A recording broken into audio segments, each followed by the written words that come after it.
Most of us never think of medical lab dangers. When a doctor orders a laboratory test, say a blood test, pap test, or a biopsy, most of us assume that the results are accurate. But don't be so sure. Not only are they wrong 5, sometimes 10, sometimes 20% of the time, inaccurate lab results have cost lives. Tonight in a Channel 10 Focus investigation, I want to warn you about medical lab dangers. There are nearly 10,000 medical labs in our tri-state area, and close to half of them are presently unregulated.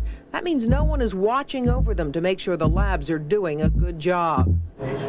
Big hospital labs like this one at Lady of Lourdes in Camden are regulated now. This one has a nearly 100% proficiency rating.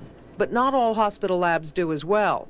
Steve Scheller is a medical malpractice attorney. He says he sees a lot of laboratory errors in our local hospitals. I'm nervous about most hospitals, to be frank with you, because of what I know.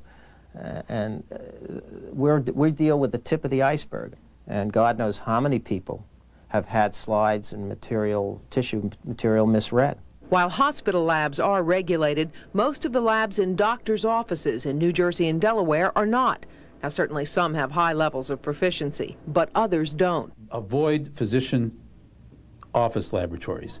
The studies have shown that they are prone to make errors 50% more often than independent or hospital labs are. In another year and a half, all labs will be regulated. Now, there's a new law that calls for lab workers to be tested annually and labs to be tested several times a year for proficiency. Under the new law, the labs will pass even if they do only 80% of their lab tests correctly. I don't think the 20% overall error rate is adequate. The rate shouldn't be much more than 2 or 3%.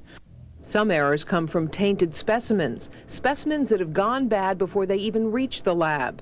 The Pennsylvania Department of Health went on a number of routes with lab couriers. They found the couriers in general did an excellent job, but there was concern about maintaining proper specimen temperature and making sure the specimen could not be tampered with. The next phase of the state's investigation will center on these specimen boxes that you see outside of doctors' offices all over the Delaware Valley. But there is, of course, a danger to specimen integrity if that box is maintained. Someone may tamper with it. We will require that the boxes be locked. Our undercover camera found that many boxes are not locked. This courier says he expects them to be. Well, I have a key. But as we followed him to the box, he was ready to use a key. Yet, as you see, he didn't need it. The box was unlocked.